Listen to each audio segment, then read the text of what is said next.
Again very welcome to all the students of class 10th। एक class आपकी हो चुकी है कल, लेकिन मैं फिर से रिकैप देना चाहूँगा एक बार। इसका जो हो चुका है उसका एक बार रिवीजन करा देता हूँ, क्योंकि कल काफ़ी सारे स्टूडेंट्स एब्सेंट रहे थे, बहुत सारे स्टूडेंट्स बाद में लेट आए थे। ठीक है, मैं एक बार रिपीट करा देता हूँ, लेकिन हर बार ऐसा नहीं होगा। ठीक है, ध्यान से अटेंशन के साथ में पहले कल वाला हम पैराग्राफ देख लेते हैं। फर्स्ट था para, Yudhishthir waited for his brothers in anxiety and thirst। Yudhishthir ने क्या किया था? युधिष्ठिर चिंता में और प्यास में अपने भाइयों की प्रतीक्षा कर रहा था। युधिष्ठिर कौन था? 5 पांडव थे, और कौरव पांडव ये महाभारत का एक अंश है। ठीक है, उसका एक छोटा सा हिस्सा है जो बीच में से लिया गया है, उसको चैप्टर बनाया गया है। तो इस चैप्टर के अंदर मेनली जो फोकस दिया गया है वो युधिष्ठिर के ऊपर है।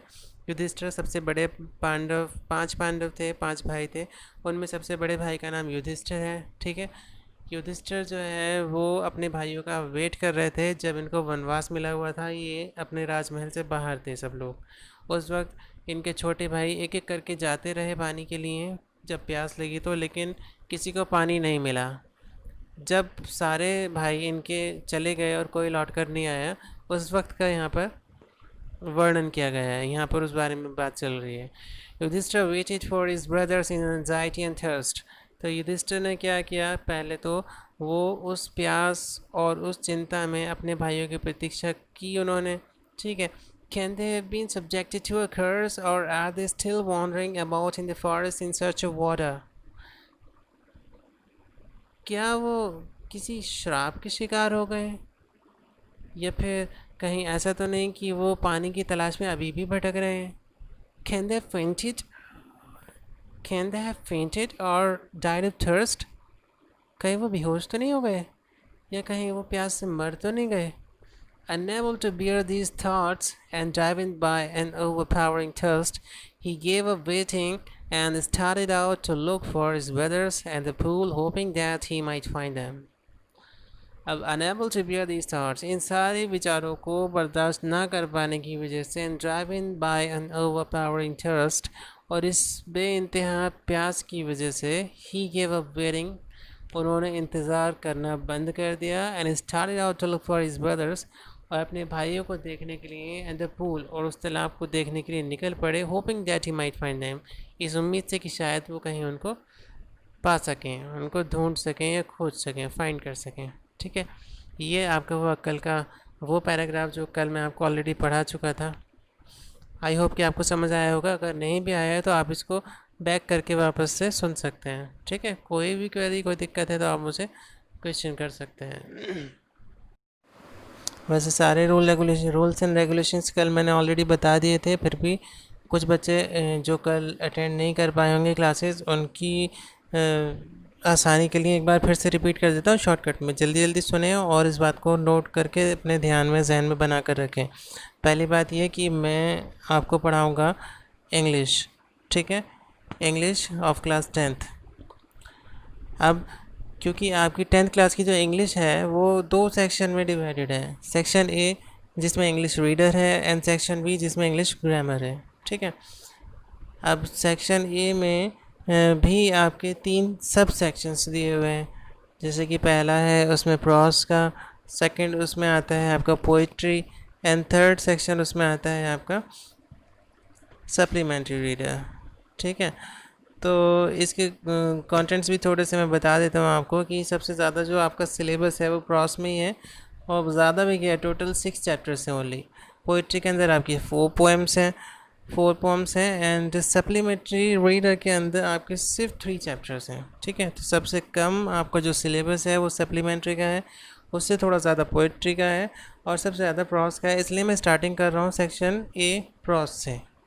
ठीक है, प्रॉस का चैप्टर 1 कल मैंने पढ़ा दिया था। हाँ, ये बता देता हूँ आपको कि मेरी सिर्फ 3 दिन वीकली क्लास रहेगी, मंडे, ट्यूसडे एंड वेंसडे।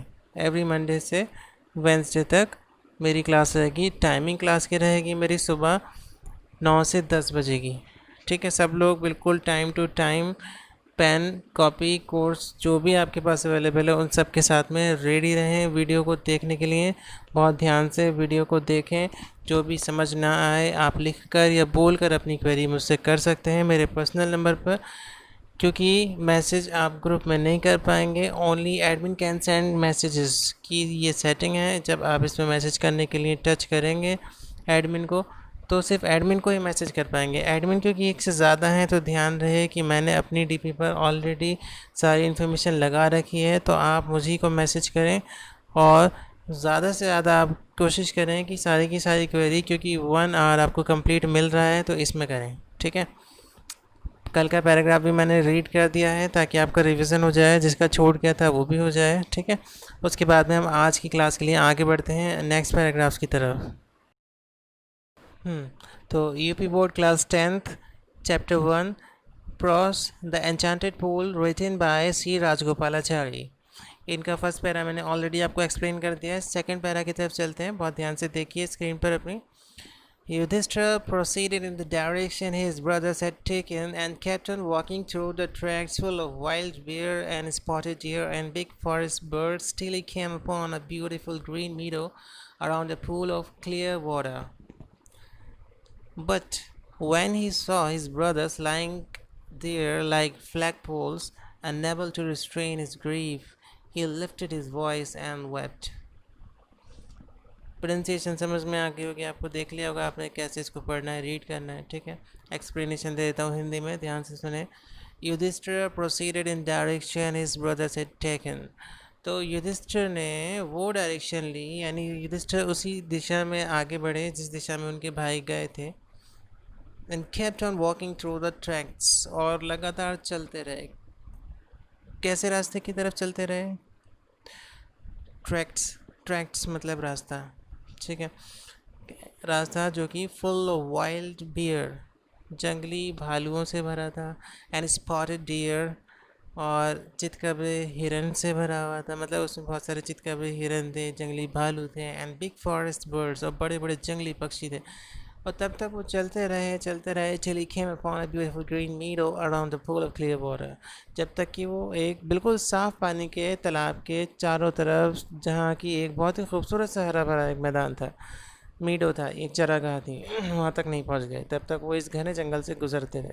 ठीक, when he saw his brothers lying there like flagpoles, अब जब उन्होंने वहाँ पर अपने भाइयों को एक फ्लैग पोल्स के जैसे पड़े हुए देखा, मरे पड़े थे ऐसे। फ्लैग पोस्ट मतलब फ्लैग जिसमें लगाते हैं वो पोल, यानी वो झंडे का डंडा। तो झंडे के डंडे के जैसे जब उन्होंने अपने भाई को पड़े हुए वहाँ देखा, unable to restrain his grief, अपने दुख को रिस्ट्रेन नहीं कर पाए, बर्दाश्त नहीं कर पाए। ही lifted his voice and wept, वो तेज़ आवाज़ में रोने लगे जब उनसे उनका दुख बर्दाश्त नहीं हुआ अपने भाइयों की मृत्यु देखकर।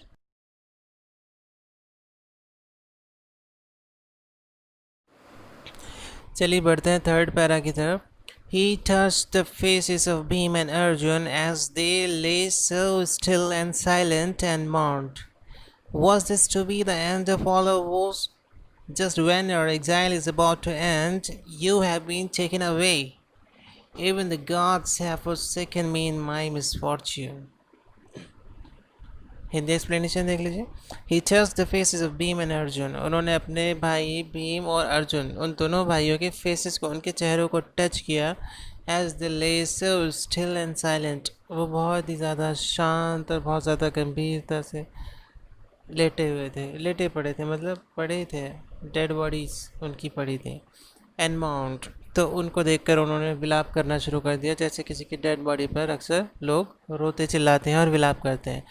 Was this to be the end of all of woes? क्या यही हम लोगों की सारी वोस का, सारी की सारी शपथ, शपथ यानी कसमें, जो भी कसम हम खाते हैं उसको वोस कहते हैं इंग्लिश में। तो क्या यही हमारी सारी की सारी कसमों का अंत था? Just when your exile is about to end, बस जब हमारा एग्ज़ाइल, ये वनवास ख़त्म होने ही वाला था, you have been taken away, तो तुम्हें मुझसे अलग कर दिया गया, तुम्हें मुझसे छीन लिया गया। Even the gods have forsaken me in my misfortune, यहाँ तक कि देवताओं ने भी मुझे मेरे इस दुर्भाग्य में अकेला छोड़ दिया, forsaken कर दिया, त्याग दिया। ठीक, ये वो विलाप इस तरीके का कर रहे थे अपने भाइयों की डेड बॉडी को देखकर। This is the time for homework now. चलिए देखते हैं कितना आपने सीखा। जो पैराज आपने आज पढ़े हैं उसमें से पैरा 1 और 2 से मैंने आपसे क्वेश्चंस किए हैं। इसको वीडियो को पॉज करके इनको नोट कीजिए और इसके आंसर दीजिए। Thanks for watching, bye for now.